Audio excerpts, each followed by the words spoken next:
teman-teman, kalian pasti pernah lihat kan kupu-kupu yang terbang di taman, anak kucing yang main di sekitar rumah, atau anak ayam yang baru menetas dari telurnya. Ternyata semua makhluk hidup itu punya perjalanan hidup sendiri. Nah, perjalanan hidup itu disebut dengan siklus hidup. Sekarang kita akan pelajari siklus hidup bersama-sama.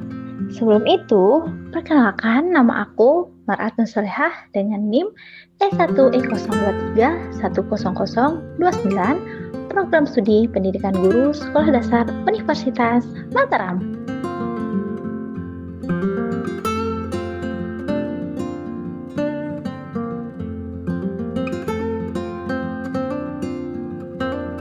Siklus hidup adalah urutan tahap-tahap perubahan yang dialami makhluk hidup sejak lahir hingga tumbuh besar, mempunyai anak, dan akhirnya mati.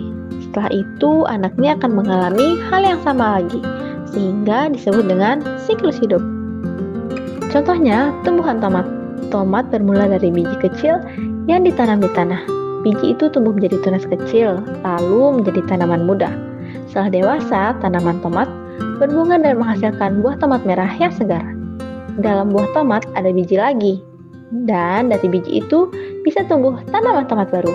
Itulah siklus hidup tumbuhan tomat. Hewan juga punya siklus hidup loh. Ada beberapa hewan tumbuh tanpa banyak perubahan bentuk. Ada kucing. Kucing lahir sebagai anak kucing, tumbuh menjadi kucing muda, dan akhirnya menjadi kucing dewasa.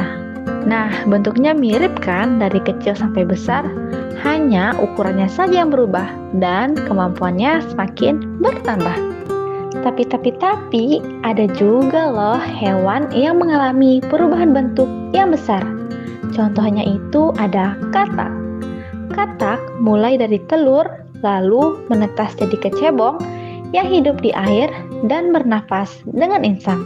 Setelah itu, kecebong berubah menjadi katak muda dan akhirnya menjadi katak dewasa yang hidup di darat dan bernafas dengan paru-paru. Bentuknya waktu kecil dan dewasa itu beda banget. Itulah contoh siklus hidup yang berubah bentuk. Nah, perubahan bentuk tubuh yang besar ini disebut dengan metamorfosis. Metamorfosis dibagi menjadi dua, yaitu ada metamorfosis sempurna dan metamorfosis tidak sempurna.